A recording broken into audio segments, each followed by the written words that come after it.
Martin Scorsese ने total 26 फिल्में बनाई है एंड इनमें से कुछ का रन टाइम तो 3 से 4 घंटे है। एंड इस वीडियो में हर बार की तरह मैं मार्टिन स्कॉर्सेसी की हर एक फिल्म बैक टू बैक बिना रुके 24 घंटों के अंदर देखने वाला हूँ। सिर्फ देखने के लिए नहीं बल्कि ये समझने के लिए कि क्या ये आदमी सच में Quentin Tarantino and Christopher Nolan से बेटर डायरेक्टर है या नहीं। और अगर तुमने फर्स्ट पार्ट देखा है तो तुम्हें पता है कि हम 8 फिल्में ऑलरेडी देख चुके हैं। बट एक ट्विस्ट है, इस वीडियो में मैं हर एक फिल्म को एक टियर लिस्ट में भी डालने वाला हूँ। एंड जिन भी लोगों ने अभी तक फर्स्ट पार्ट नहीं देखा ये वीडियो छोड़ के मत जाना। सबसे पहले हम उन्हीं देखी गई फिल्मों को रैंक करेंगे। Okay, so this is what the tier list looks like. अब आई नो कि तुम बहुत से डिसीजन से एग्री नहीं करते बट या दिस इज इट। स्वागत है आपका डायरेक्टर वॉर्स के पहले एपिसोड में। इस वीडियो में ये तीनों डायरेक्टर्स एक रेस में कंपीट करने वाले हैं चमचमाती 24 कैरेट गोल्ड और असली हीरो से बनी डायरेक्टर वॉर्स की पहली ट्रॉफी के लिए। And after the first part तीनों डायरेक्टर फर्स्ट पोजीशन के लिए लड़ रहे हैं एंड सबसे आगे बढ़त बनाई हुई है स्कॉर्सेसी ने एंड उनके थोड़ा पीछे ही नोलन आ गए हैं एंड सबसे लास्ट में हम देख पा रहे हैं क्विंटिन टैरेंटिनो को। तो बने रहना इस रेस का एंड एंड डायरेक्टर वॉर्स का विनर जानने के लिए। Raising bull.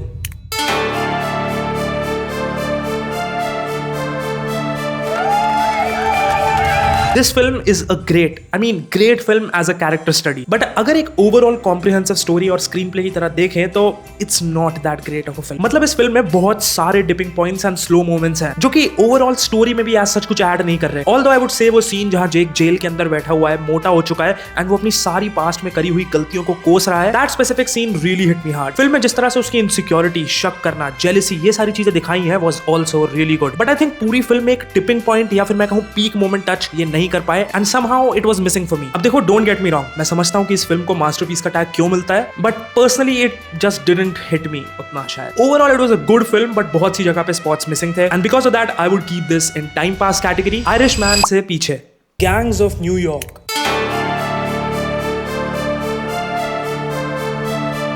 ओके, इस फिल्म का केस बहुत विचित्र है। गैंग्स ऑफ न्यूयॉर्क अपने आप को एक सीरियस फिल्म प्रेजेंट करने का बहुत ट्राई करती है but at the same time इतना basic revenge plot with linear timeline and corny dialogues आपके सामने रखती है एंड इन्हीं चीजों की वजह से आप कभी इस फिल्म को सीरियसली ले ही नहीं पाते। ऑल्दो आई वुड अग्री कि मैं इसके एनवायरमेंट, स्केल और हिस्ट्री की रिप्रेजेंटेशन की इज्जत करता हूं एंड यही 3-4 कुछ ऐसी चीजें थी जो इस पूरी फिल्म को मेरे लिए बचाए घूम रही थी। बट इस फिल्म का जो मेन जूस है वो ही इतना ज्यादा फीका था कि मैं कभी कनेक्टेड फील ही नहीं कर पाया। It's another very weak film of Scorsese and it will go in skip category, जहां ये killers of the flower moon से तो आगे ही रहेगी। Casino.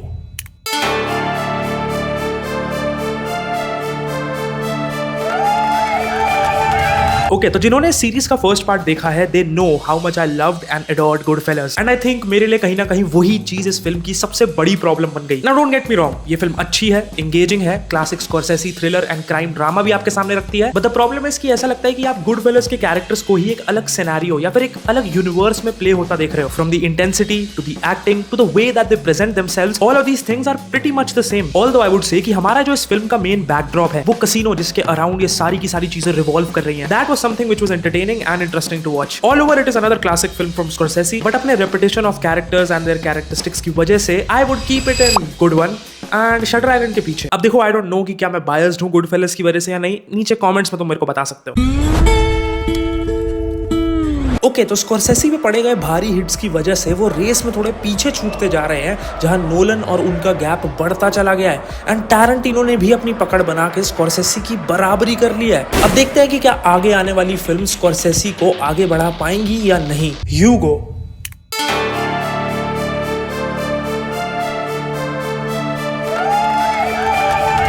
This is the first film जिसको देखते हुए मैं इसके एक एक फ्रेम, एक एक विजुअल को एडमायर कर रहा था। इट्स शॉकिंग कि कोई इतनी सुंदर दिखने वाली फिल्म कैसे बना सकता है। But then again the question arises, क्या सिर्फ विजुअल्स ही एक फिल्म के लिए काफी हैं? एंड इसका क्लियर कट आंसर तुम्हें ये फिल्म देखते हुए मिल जाता है। It's slow, it's a bit childish, it's very cliche at times and ये अपनी कहानी को लेकर जाना या फिर कहना क्या चाहते हैं वो भी क्लियर नहीं हो पाता। एंड माइंड मी, बट इसकी स्टोरी इतनी बेसिक एंड प्रेडिक्टेबल है कि आपका बीच बीच में फिल्म में फोन उठाने का मन करता रहेगा। नाउ आई गेट कि स्कॉर्सेसी इस फिल्म के साथ film preservation and importance and impact of a film on a person की जर्नी को चेरिश करने की कोशिश कर रहे थे बट सीधा साधा सा मतलब यही है कि जिस ढांचे के अंदर इन्होंने इस चीज को तैयार करा है वो ढांचा ही इन दी एंड बहुत वीक फील होता है। You get what I am saying, right? एक और चीज जो मुझे इस फिल्म की बहुत ब्रिलियंट लगी वो थी इसकी background score. It was so soothing and so heartwarming, so kudos for that. All over Hugo is just a visual treat at best. हाँ, वो back story and film making वाले पार्ट्स आपको बढ़िया लग सकते हैं बट ये वो वाली फिल्म है जहां स्कॉर्सेसी ने मुझे इंप्रेस करा बट एंगेज नहीं कर पाया। टाइम पास सबसे लास्ट में the last temptation of Christ.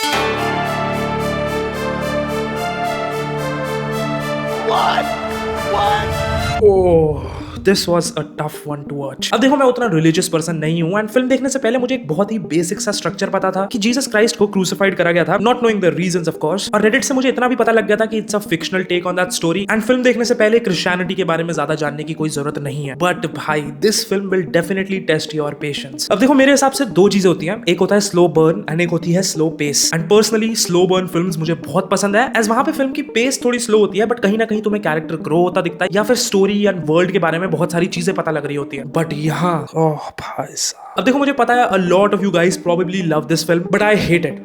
There you go, I said it. मुझे किसी भी एंगल से ये फिल्म नहीं पसंद आई। आई गेट द पॉइंट कि क्या होता अगर जीसस ह्यूमन इमोशंस की तरह सोचने लगते, वो ह्यूमन इमोशन से टेम्प्ट हो जाते एंड नॉट टू सैक्रिफाइस और to be divine but to live his life in comfort. I appreciate the fact कि इन्होंने इतना बड़ा रिस्क लिया रिलीजियस सेंटिमेंट्स को मद्देनजर रखते हुए। बट भाई, फिल्म एंगेजिंग तो हो। The screen play of this film is really slacky and okay, I would agree कि आखिरी के 40 minute was somehow decent, but वहां तक पहुंचने में ही मुझे मौत आ गई थी। I know this will offend a big chunk of my viewers, but ये फिल्म स्किप में जा रही है, वो भी सबसे लास्ट में। Silence.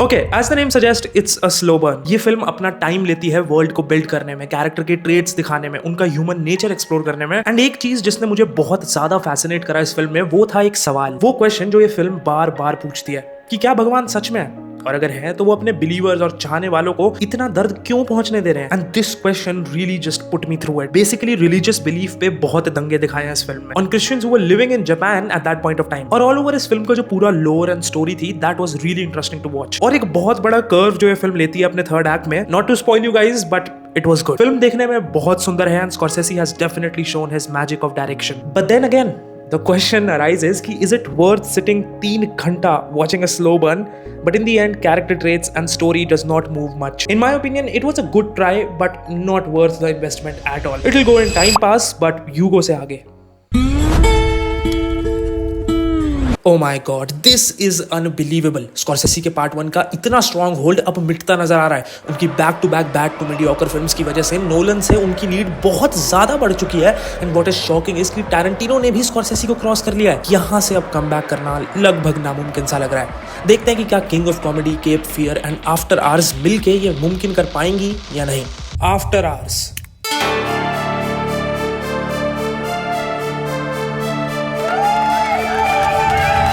Okay, hold on.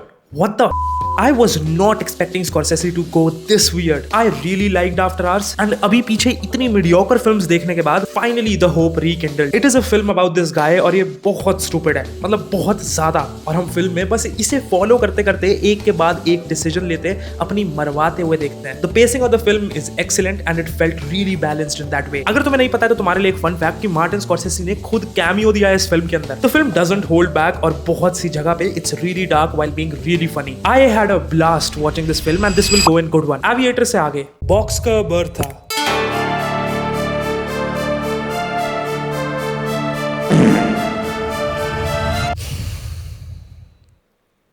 Really? मुझे सच में फिल्म के बीच में जाके गूगल पे ये सर्च करना पड़ा कि क्या ये सच में फिल्म मार्टिन स्कॉर्सेसी ने बनाई है। It's just that bad and painful to sit through. अब देखो, फॉर कॉन्टेक्स्ट, अभी हाल फिलहाल में मैंने एक वीडियो करी थी जहां पे मैंने ऑस्कर्स बेस्ट पिक्चर जीतने वाली हर एक फिल्म देखने का ट्राई करा एंड वहां पे मैंने फर्स्ट ऑस्कर जीतने वाली फिल्म भी देखी थी एंड ये उससे भी बुरी है।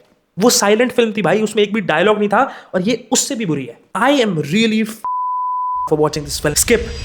Last position, Cape fear.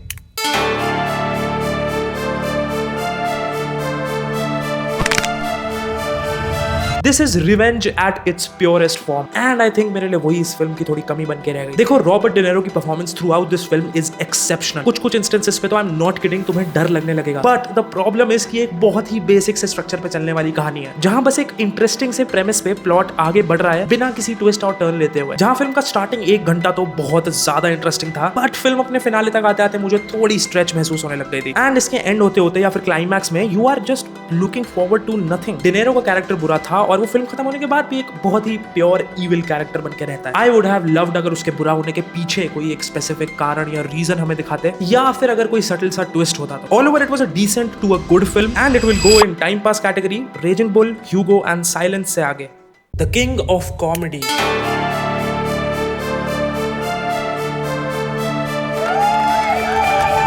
Whenever I start thinking कि अब रॉबर्ट डिनेरो के रोल्स में थोड़ा रिपीटेशन आ रहा है, ये बंदा उसी वक्त अपनी एक्टिंग स्किल से मुझे शॉक कर देता है। जिस लेवल की एक्टिंग परफॉर्मेंस मुझे फील हुई है इस फिल्म में is really unheard of. King of comedy एक बहुत ही डार्क फिल्म है जो बहुत सी जगह पे तो आपको अनईजीनेस की भी फीलिंग देती है। ये हमें स्पेक्ट्रम के दोनों एक्सट्रीम्स दिखाने की कोशिश करते हैं, जहां एक तरफ आप बहुत ही फेमस पर्सनैलिटी हो और उसी के ऑपोजिट क्या होता है जब आप एक बहुत ही ऑब्सेस्ड औरत या आदमी हो। और इन दोनों पर्सपेक्टिव के माइंडसेट, वो डिनेरो को समझना कि वो इस कॉमेडियन का दोस्त है या फिर उस लड़की का ऑब्सेशन उस कॉमेडियन को लेकर। एंड एक और चीज जो मुझे बहुत ज्यादा पसंद आई कि हमें उस कॉमेडियन का पर्सपेक्टिव भी दिखता है कि एक तरफ अब वो इतना फेमस हो चुका है कि उसे ये सब झेलना पड़ रहा है, वहीं दूसरी तरफ वो पैदल वॉक भी करता है जिससे कि लोग उसे पहचाने, उसे वो पॉपुलैरिटी का हाई मिल सके। एंड द फैक्ट कि फिल्म में सबसे डार्क कैरेक्टर्स सबसे कलरफुल कपड़े पहनते हैं is just another Scorsese brilliance. Validation, attachment and mental health जैसे themes को जिस तरह से इस फिल्म ने एड्रेस करा है just shook my mind. And the fact remains कि टैक्सी ड्राइवर की तरह ही ये फिल्म उस टाइम से ज्यादा आज के टाइम पर रेलेवेंट है is also very shocking. I love this film and it would go in perfection category.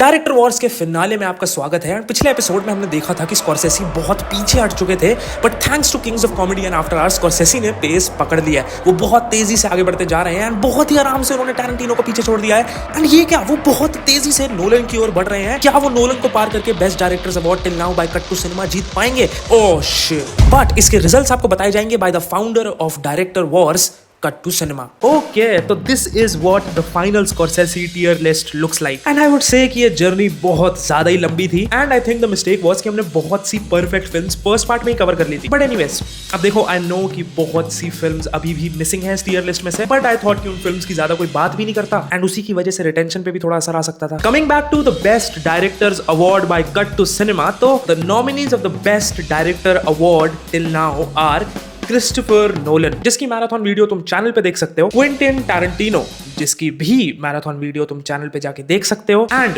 Martin Scorsese. And the award for best directors award presented by Cut to Cinema goes to Christopher Nolan. Okay, तो देखो Martin Scorsese was definitely ahead after the first part and honestly मैंने भी यही सोचा था इस video की script लिखते हुए कि he will be the winner because of his range, different kind of films he has done. But second part में एक साथ ही इतनी मिड और जेनेरिक फिल्म्स आई कि I just could not. Next मैं सोच रहा हूँ डेनिस विल्लेव की सारी फिल्म्स की मैराथन करने का। तो अगर तुम चाहते हो कि मैं वो वाली मैराथन जल्द से जल्द लाऊं तो नीचे कमेंट सेक्शन में कमेंट कर देना Dennis and I will start working on the video right away. And don't worry, उस वीडियो को आने में 4 महीने नहीं लगेंगे। अगर तुम ये वीडियो यहाँ तक देख रहे हो तो सब्सक्राइब कर दो चैनल को। एंड अगर तुम्हें वॉच पार्टीज एंड मुझसे पर्सनल लेवल पे कनेक्ट करना है तो डिस्कॉर्ड की लिंक नीचे है, उसे ज्वाइन कर लो। And if you want to see the BTS and early updates of this channel तो उसकी स्टोरीज मैं इंस्टाग्राम पे डालते रहता हूँ, वहां पे भी तुम मुझे फॉलो कर सकते हो। And I will see you in the next video. तब तक के लिए you can always Cut to cinema.